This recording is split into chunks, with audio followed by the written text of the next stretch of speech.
예, 안녕하세요. 지금 제가 동영상 강의를 찍는 건 처음인데,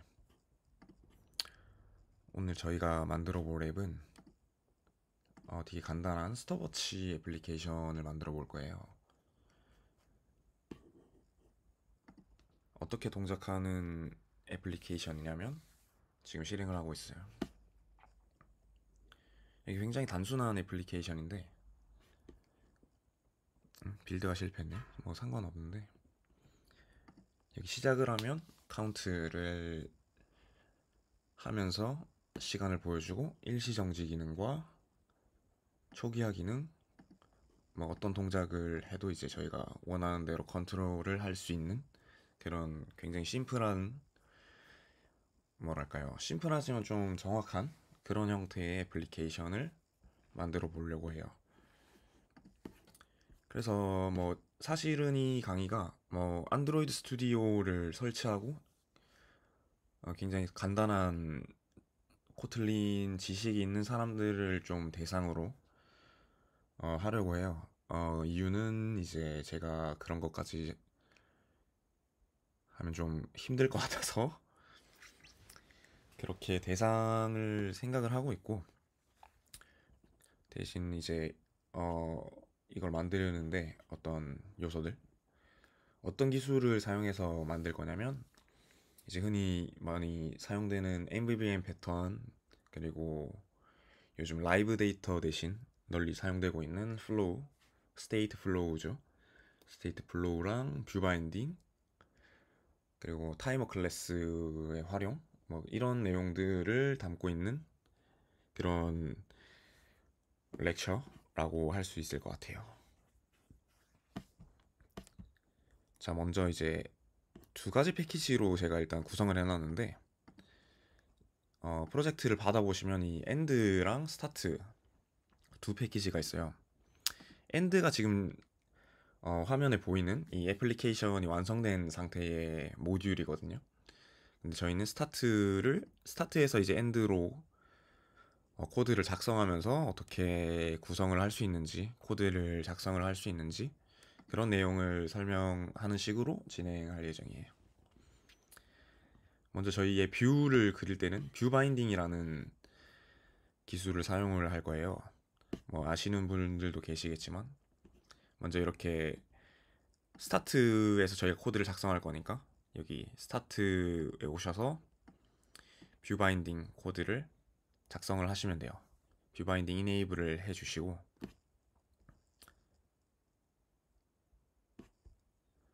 그러면 안드로이드 스튜디오에서 그 뷰 바인딩을 활용할 수 있도록 그런 업데이트를 진행을 할 거예요. 일단 제가 여기까지 설정을 푸시를 해 둘 것 같아요. 아마 이 패키지 설정 상태에서 여러분들이 시작을 하면 될 것 같아요. 잠시만요. Enable View Binding and Update.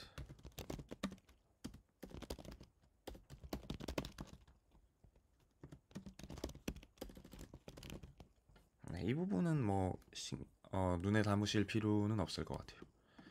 좀 최신화 과정을 좀 했어요. 그새 업데이트된 내용들이 있는 것 같아서.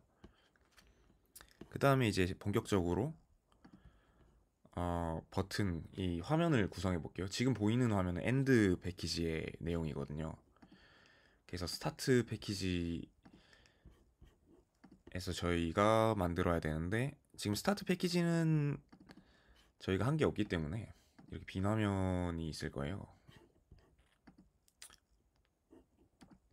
안 보이는지 모르겠는데 가끔 이게 안드로이드 스튜디오가 렌더링이 잘 안 되는 이슈가 있어요.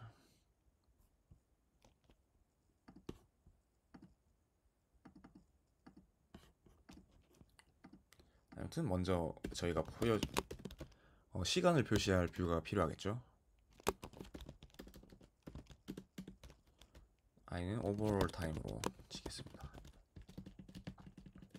그리고 컨스트레인트 레이아웃에서는 이 부모와 자식 뷰의 관계를 컨스트레인트, 그러니까 제약이라고 하는데, 우리말로는.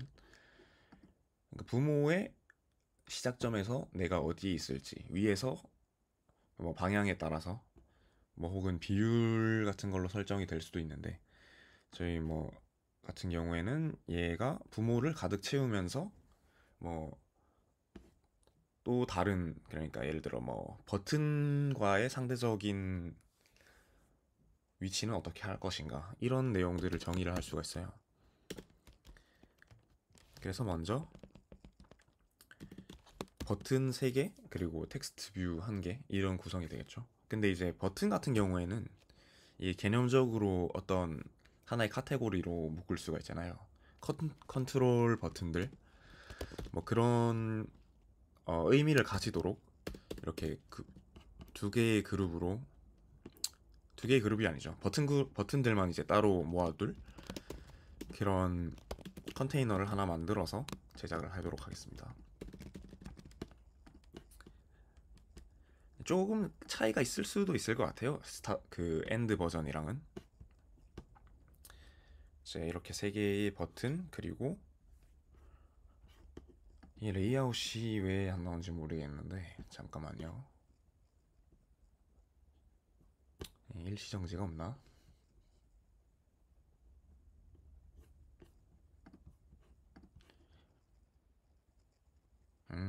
정말 좋은 옵션이에요.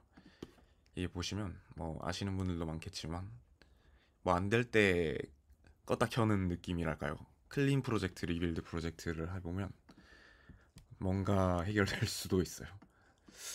아, 괜히 얘기했나?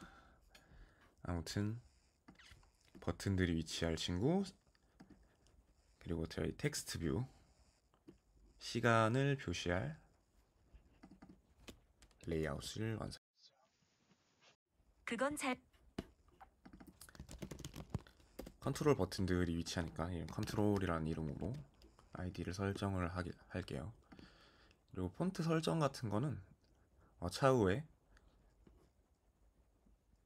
그 완성된 버전이랑 같이 비교를 하면 될 것 같아요. 일단은 진행을 하겠습니다.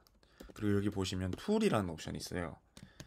툴이라는 거를 임포트해서 정의를 하면 이게 실제 컴파일된 코드, 그러니까 실제 어플리케이션에서는 들어가지 않지만 저희 이 오른쪽 화면에서는 확인할 수 있는 그런 옵션이에요. 그러니까 코드 실제 프로그램엔 반영이 되지 않지만 저희가 임의로 값을 설정해서 한번 확인을 해볼 수 있는 그런 기능이라고 보시면 될 것 같아요. 여기 보시면 이렇게 글자가 작게 들어가 있죠. 근데 너무 작으니까 저희는 좀 큰 옵션을 사용해 봅시다. 스타일, 텍스트 어피어런스. 이게 어떤 텍스트의 스타일을 설정하는 옵션인데, 사실 텍스트 사이즈나 이런 개개인별의 옵션을 설정할 수도 있는데 어떤 디자인 시스템을 갖고 있는 상태라면 어피어런스에 바로 적용하는 형태로 구성을 할 수도 있어요. 이렇게. 물론 저희는 지금 뭐 어떤 회사의 시스템을 갖고 있는 건 아닌데 일반적으로 마테리얼 디자인 시스템이라는 걸 따르거든요. 기본 지원 디자인 시스템이라고 할 수 있을 것 같아요. 안드로이드는 마테리얼 디자인을 따른다, 뭐 이렇게 얘기할 수 있는데, 그래서 지원되는 그런 토큰들이 있어요. 토큰이 뭐냐면 이제 어디에 일반 널리 사용되는 그런 값들, 정해져 있는 규격, 그렇게 생각을 할 수가 있을 것 같아요. 그래서 좀 사이즈가 커야겠죠. 디스플레이 미디엄 정도, 이 정도 사이즈로 맞춰서 진행을 하고, 그리고 하이트도 스몰로 할까요? 안 되겠다. 아무튼 이 정도로 널널하게 고정 사이즈를 해주는 이유가 사실 있어요. 왜냐하면 이 텍스트가 굉장히 수시로 변하는 값일 거거든요. 그런 뷰에 대해서 랩 컨텐츠는 좋지 못한 옵션일 수가 있어요. 왜냐하면 이게 컨텐츠, 그러니까 내용물에 따라서 하이트를 조정한다는 의미인데, 이게 랩 컨텐츠로 돼 있으면 이 컨텐츠가 바뀔 때마다 레이아웃을 측정을 해야 돼요. 그래서 이렇게 수시로 바뀌는 뷰에 대해서는 좀 성능 이슈가 생길 수가 있어요. 좀 버벅이는 그런 형상이 나올 수 있기 때문에 어떤 일종의 최적화라고 할 수 있죠. 그리고 또 변하지 않을 사이즈기도 하잖아요. 그래서 이런 고정 사이즈로 해주는 게 어떤 성능, 차후에 있을 성능 이슈 방지에 도움이 될 수 있다. 이렇게 설명을 드릴 수 있을 것 같습니다. 그리고 위치가 이상하죠? 그라비티와 속성. 그라비티 속성은 이제 컨텐츠의 어 그라비티라는 게 이제 어떤 위치로 정렬을 할 것인가에 대한 속성이에요. 중앙 정렬을 하겠죠. 여러 가지 옵션이 있어요. 엔드라든지. 근데 센터가 가장 적절한 옵션일 것 같아요. 이렇게 되게 구성을 했고 텍스트 뷰는 구성을 했죠. 그리고 세 가지 버튼들. 일단 아이디 먼저 작성을 할게요. 플레이 버튼, 퍼즈, 그리고 스탑. 이렇게 세 가지. 퍼즈, 그리고 스탑. 이렇게 세 가지 구성을 했고 얘네들을 묶어서 우선은 이제 좀 각게 정렬을 좀 할게요. 스톱은 맨 왼쪽, 얘 같은 경우에는 얘랑 얘 가운데에 있겠죠.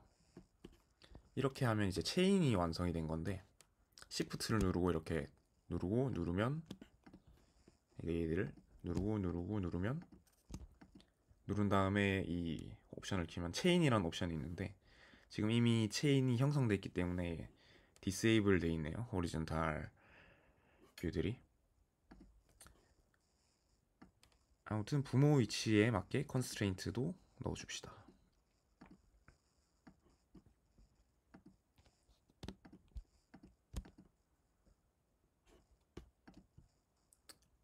맞게 넣어주고 체인 설정을 여기서 해줍시다. 체인을 균등하게. 어떤 말이냐면 지금 세 버튼이 가로로 체이닝이 돼 있는 상태인 거잖아요. 이렇게 서로에 대한 경계를 갖고 있는 그런 상태이기 때문에 옵션을 줄 수가 있는데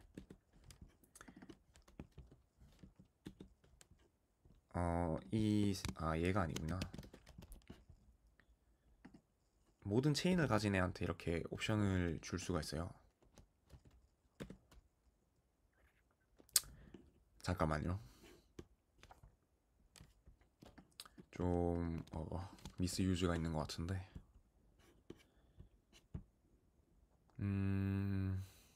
이럴 때 힌트를 봐야겠죠. 레이아웃 컨스트레인트. 얘네들이 지금 체인이 형성된 상태가 되어 있죠. 얘네들의 코드를 가져오도록 하겠습니다. 이미 뷰가 완성이 되어 있는 상태라서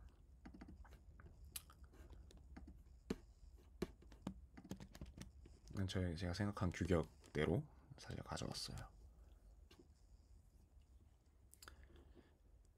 이런 옵션들은 바이어스가 뭐냐면 사실 필요 없는 0.5는 사실 필요 없는 옵션이거든요.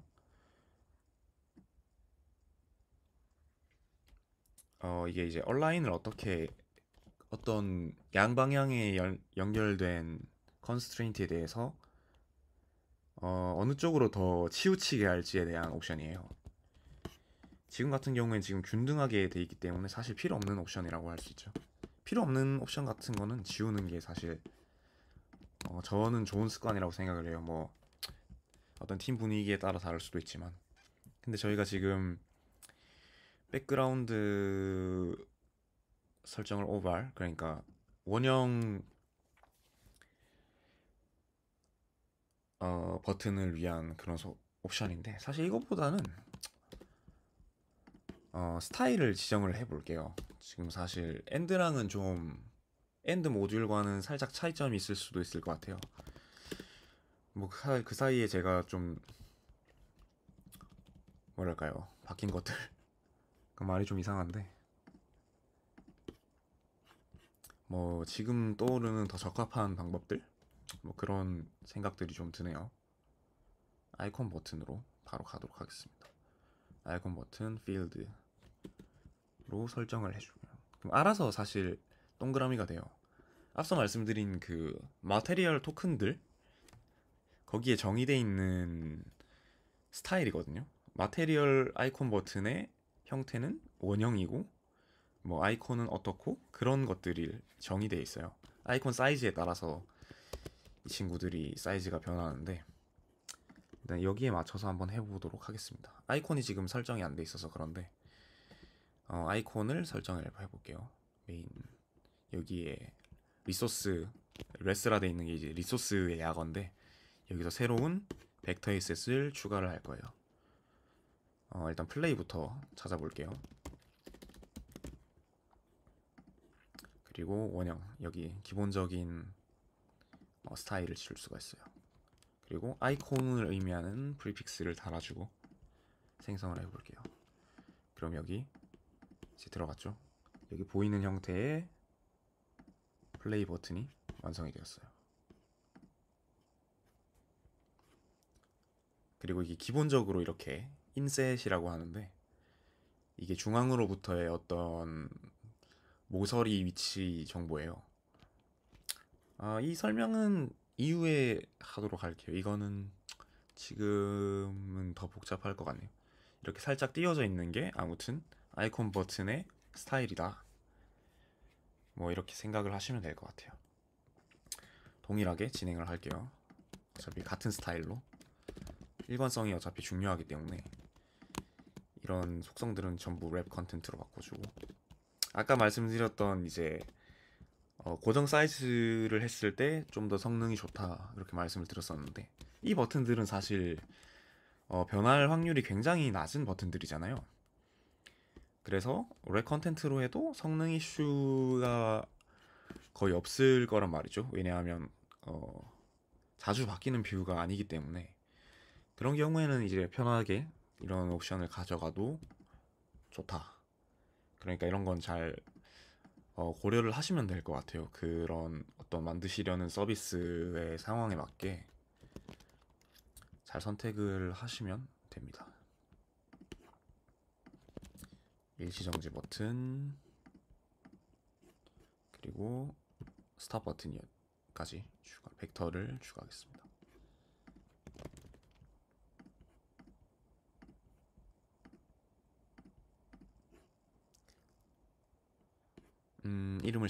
이름을 바꿔줄게요. IC라는 이름으로 통일을 하겠습니다. 와이라노 이거.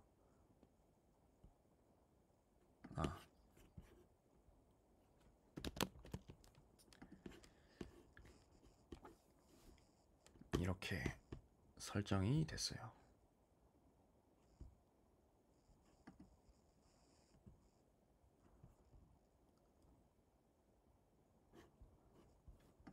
그리고 바텀 마진 이렇게 띄워놨죠. 밑에랑 그러니까 바닥으로부터 얼마나 띄워질지는 여기 마진으로 뭐 여러 가지 옵션이 있어요. 사실 이런 경우엔 사실 어떤 컨테이너의 패딩으로 정의를 해도 좋을 것 같은데 그렇게 해볼까요? 살짝은 다르게 자 이제 마진이 없기 때문에 이렇게 랩 컨텐트 디자인으로 했을 때는 이런 형태가 될 거예요.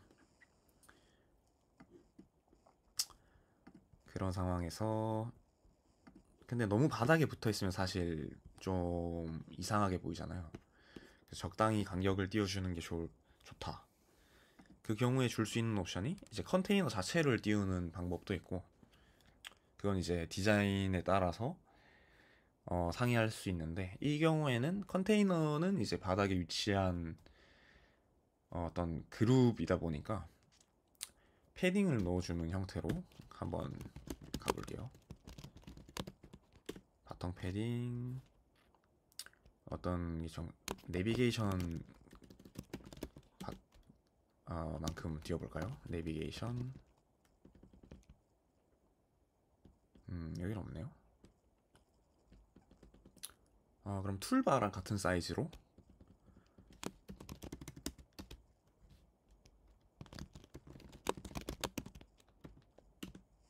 이게 마테리얼 이 리소스가 이 참조에 대해서 가볍게 설명을 드리면 ATTR 어트리뷰트라는 게 저희가 어떤 지금은 정의가 안 되어 있는 그런 값들이에요. 이 속성이 뭐냐면 나중에 이제 빌드가 되고 컴파일이 될 때 시스템에서 사용하는 어떤 속성들을 이런 식으로 참조를 할 수가 있어요. 그러니까 리소스에서 다이렉트로 쓰는 게 아니라 어떤 시스템에서 정의된 값을, 그러니까 이 속성을 어떤 값으로 채우게 되는데, 결국 그 컴파일하는 시점에서 저희 같은 경우에는 이 액션바가 이제 툴바거든요. 저희 앱에선 이제 빼버렸는데 해당 사이즈를 가져왔다. 지금은 이제 56으로 이렇게 보이는데 사실 이게 달라져요. 어떤 테마에 따라서. 그래서 어떤 디자인의 일관성을 유지할 때 사용하는 옵션? 그렇게 생각을 하시면 될 것 같아요. 뭐 그 정도 띄워주는 걸로 하고, 그러면 이제 보이는 뷰는 완성이 됐다고 할 수 있겠네요. 할 수 있나? 잘 모르겠는데 아무튼 뭐 그렇게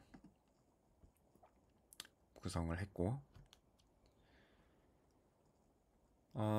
일단은 스타바치 클래스 구성 전에 일단 화면을 나오게끔 그렇게 버튼이 눌리게끔 그런 작업 정도는 할 수 있지 않을까. 일단 실행을 한번 해보겠습니다. 레이아웃이 구성됐기 때문에 스타트. 저희가 방금 구성한 그 옵션들이 이렇게 들어가 있죠. 아까 말씀드린 그 툴바에 대한 내용.